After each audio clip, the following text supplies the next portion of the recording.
Hi అండి, నమస్తే అందరికీ. నేను మీ తెలుగమ్మాయి లక్ష్మి. జనవరి 22, 2024 మనందరికీ చాలా గుర్తుండిపోయే రోజు, పండుగ రోజు. మా కాలనీలో శ్రీరాముడి టెంపుల్ ఉందండి. మార్నింగ్ అక్కడ పూజలు స్టార్ట్ అయ్యాయి. ఇప్పుడు టైం మార్నింగ్ 7:30 అవుతుంది.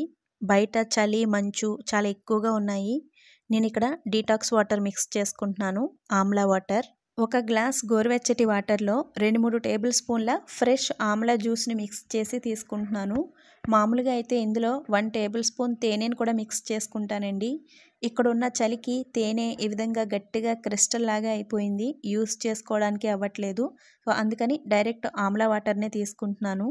ఈ ఉసిరికాయలు మా హౌస్ ఓనర్స్ ఇచ్చారు. మీరు లాస్ట్ వీడియోలో చూసే ఉంటారు కదండి. వీటితో ఉసిరికాయ ఊరగాయ కూడా తయారు చేశాను.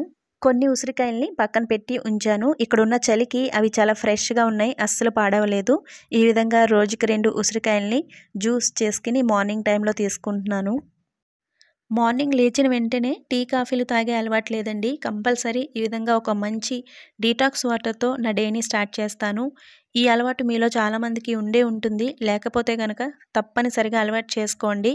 మార్నింగ్ టైంలో ఈ విధంగా ఒక మంచి డీటాక్స్ వాటర్ని తీసుకోవటం వల్ల శరీరంలో ఉండే టాక్సిన్స్ అన్నీ కూడా బయటకు వెళ్ళిపోయి మన ఇమ్యూనిటీ పవర్ పెరుగుతుంది. వైరల్ ఇన్ఫెక్షన్స్ లాంటివి రాకుండా ఉంటాయి. అలాగే మన డైజెస్టివ్ సిస్టమ్ కూడా హెల్తీగా ఉంటుంది. బ్రేక్ఫాస్ట్లోకి వేరుశనగ గుళ్ళు చట్నీ చేస్తున్నాను. ఇక్కడ వేరుశనగ చాలా బాగా పండిస్తారండి. అండ్ మనకి హోల్సేల్ రేట్లకే మార్కెట్లో అమ్ముతూ ఉంటారు. అవి తెచ్చుకుని నేను వలిచి ఈ విధంగా స్టోర్ చేసుకుంటూ ఉంటాను. పిల్లలకి ప్రతిరోజు ఈ పల్లి చట్నీ ఉండాలండి. మా పిల్లలకి చాలా ఇష్టం ఈ చట్నీ అంటే. ఈ చట్నీ కోసం నేను ఇక్కడ వేరుశనగ గుళ్ళు, పచ్చిమిర్చి, ధనియాలు, జీలకర్రని ఈ విధంగా ఆయిల్లో ఫ్రై చేసుకున్న తర్వాత ఒక గుప్పెడు వేరుశనగ పప్పు అంటే పుట్నాల పప్పును కూడా యాడ్ చేసుకుంటానండి. నెక్స్ట్ ఇందులో కొంచెం చింతపండు, ఒక 4-5 వెల్లుల్లిని కూడా యాడ్ చేసి చల్లారిన తర్వాత సాల్ట్ వేసి ఈ విధంగా మిక్సీ పట్టుకోవాలి. ఈ చట్నీకి కావాలంటే మీరు పోపు కూడా వేసుకోవచ్చు, నేనైతే వేయట్లేదు. ఈరోజు బ్రేక్ఫాస్ట్లోకి దోశలు వేస్తున్నాను. పిల్లలు ఎక్కువగా దోశలు, ఇడ్లీ వీటిని ఎక్కువగా తింటారండి. ఎప్పుడైనా అంటే 15 రోజులకు ఒకసారి అట్లా పూరీలు వేస్తూ ఉంటాను. పూరీ కూడా వాళ్ళకి చాలా ఇష్టం. అలాగే దోశలు కూడా చాలా ఇష్టం అండి. వీటిని ప్రతిరోజు పెట్టినా తింటారు. ఇక్కడ చాలా చలిగా ఉంటుందండి. ఈ చలి ఎప్పుడు తగ్గుతుందో, సమ్మర్ ఎప్పుడు వస్తుందో అని వెయిట్ చేస్తున్నాను నేనైతే. ఇప్పుడు మార్నింగ్ 10:30 అవుతుందండి. చాలా రోజుల తర్వాత మార్నింగ్ టైంలో ఈ విధంగా చక్కగా ఎండ వచ్చింది. సాహితీ, సాత్విక్ ఇద్దరు బ్రేక్ఫాస్ట్ చేసి కింద టెంపుల్ దగ్గరికి వెళ్తున్నారు. మా కాలనీలో మా హౌస్ ఎదురుగానే పార్క్ ఉంటుందండి. ఆ పార్క్లో శ్రీరాముడి టెంపుల్ ఉంటుంది. ఏ ఫెస్టివల్ అయినా సరే అందరూ కలిసి అక్కడే సెలబ్రేట్ చేసుకుంటారు ఈ విధంగా. ఈరోజు అయోధ్యలో శ్రీరాముడి ప్రాణప్రతిష్ఠ ఉంది కదండి, మనందరికీ పండుగ రోజు.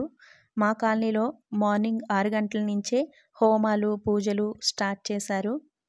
ఉత్తరప్రదేశ్లో అందరూ రాముడినే ఎక్కువగా పూజిస్తారండి. అందరూ రామభక్తులే. మనం ఎవరినైనా పలకరించడానికి హాయ్, హలో, ఎలా ఉన్నారు అంటాం కదండి. ఇక్కడ ఫస్ట్ పలకరింపే జై శ్రీరామ్ అంటారు. ఎవరినైనా పలకరించడానికైనా లేదంటే ఎవరైనా కొత్త వాళ్ళు కనిపించినా జై శ్రీరామ్ లేదంటే రామ్ రామ్, సీతారాం ఇట్లా అంటారు. ఇక్కడుండే చిన్నపిల్లలు కూడా అండి, ఎవరైనా కనిపిస్తే కొత్త వాళ్ళు ఎవరైనా కనిపించినా జై శ్రీరామ్ అంటారు. నేను కాలనీలో ఒక్కొక్కసారి వాక్ చేస్తూ ఉంటాను కదా, మార్నింగ్ టైంలో నాకు చిన్నపిల్లలు ఎవరైనా కనిపిస్తే ఫస్ట్ ఆంటీ జై శ్రీరామ్ అంటారు. నాకు చాలా హ్యాపీ అనిపిస్తుంది. సాహితీ, సాత్విక్కి కూడా ఈ అలవాటు వచ్చిందండి. ఇక్కడ పిల్లలతో వీళ్ళు ఆటలాడుతూ ఉంటారు, వాళ్ళందరినీ చూస్తూ ఉంటారు కదా. వీళ్ళు కూడా పెద్దవాళ్ళు ఎవరైనా కనిపిస్తే సీతారాం, జై శ్రీరామ్ అంటూ ఉంటారు. మా పక్కన తాతయ్య గారు ఉంటారండి. ఇంతకుముందు మీరు చూశారు కదా, తాతయ్య గారు, మామగారు కూర్చుని ఉన్నారు. మార్నింగ్ టైంలో వీళ్ళు స్కూల్కి వెళ్ళేటప్పుడు ఆ తాతయ్య గారు కనిపిస్తే వెంటనే ఆయన దగ్గరికి వెళ్ళి సీతారాం దాదాజీ అంటూ ఉంటారు. అది చాలా మంచి అలవాటండి. పలకరింపు అలాగే ఉండాలి అని నేను అనుకుంటాను. అయోధ్యలో శ్రీరాముడి ప్రాణప్రతిష్ఠ జరుగుతున్న ఈరోజు మేము ఉత్తరప్రదేశ్లో ఉండడం మా అదృష్టమని నేను అనుకుంటున్నానండి. శ్రీరాముడికి చాలా దగ్గరగా ఉన్నాం కదా. మీలో ఒకరిద్దరు అడిగారు కదండి, మీకు అయోధ్య ఎంత దూరం ఉంటుంది అని. ఝాన్సీ నుంచి అయోధ్య 452 కిలోమీటర్స్ అండి. మా కాలనీలో ఏ చిన్న ఫెస్టివల్ అయినా సరే ఈ టెంపుల్ దగ్గర పూజలు అవి చేసి ఈ విధంగా అందరం కలిసి భోజనాలు చేస్తాము. ఈ జనవరి 22, 2024 నా లైఫ్‌లో ఒక మంచి మెమరబుల్ డేగా ఉంటుందండి. అయోధ్యలో శ్రీరాముడి ప్రాణప్రతిష్ఠ కార్యక్రమం జరిగిన రోజున నేను ఉత్తరప్రదేశ్‌లో ఉన్నాను అని నా పిల్లలు పెద్దయిన తర్వాత వాళ్ళకి చెప్పుకోవడానికి గానీ, ఎవరికైనా చెప్పడానికి గానీ ఇదొక నాకు మోస్ట్ మెమరబుల్ డేగా నా లైఫ్‌లో ఉంటుంది. అయోధ్యకి దగ్గరలోనే ఉన్నాం కాబట్టి ఆ అయోధ్య రాముడి దర్శనం కూడా చేసుకోవాలండి. అయితే ఇప్పుడు కాదు, ఈ చలి ఇవన్నీ కూడా తగ్గాలి. తప్పనిసరిగా ఆ అయోధ్య రాముడి దర్శనం కూడా చేసుకోవాలి అనేది నా కోరిక. ఇంత ఆనందంలో ఒక చిన్న బాధ కూడా ఉందండి. ఆ రామయ్య తండ్రికి నేను ఒక చిన్న దీపం కూడా పెట్టలేకపోయాను అనే బాధ ఉంది.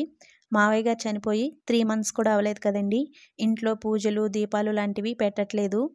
నేను టెంపుల్ లోపలికి కూడా వెళ్ళలేదండి. బయట నుంచే అలా నమస్కారం చేసుకున్నాను. రాత్రి అవ్వగానే అందరూ ఇంటి ముందు దీపాలు పెట్టుకున్నారు. క్రాకర్స్ కూడా కాల్చారు. మరొక్కసారి దీపావళి పండుగ వచ్చిందా అనిపించింది. దేశం మొత్తం ఈరోజు పండుగ చేసుకున్నారు, సంబరాలు చేసుకున్నారు. ఇలాగే అందరూ ఆనందంగా ఉండాలని మనస్ఫూర్తిగా కోరుకుంటున్నాను. జై శ్రీరామ్. ఈ వీడియో ఇంతటితో ఎండ్ చేస్తున్నానండి. వీడియో నచ్చితే తప్పకుండా ఒక లైక్ ఇచ్చి వెళ్ళండి ఫ్రెండ్స్. అలాగే ఇటువంటి మరిన్ని వీడియోస్ కోసం ఛానల్ని సబ్స్క్రైబ్ చేసుకోండి. Thanks for watching. బాయ్.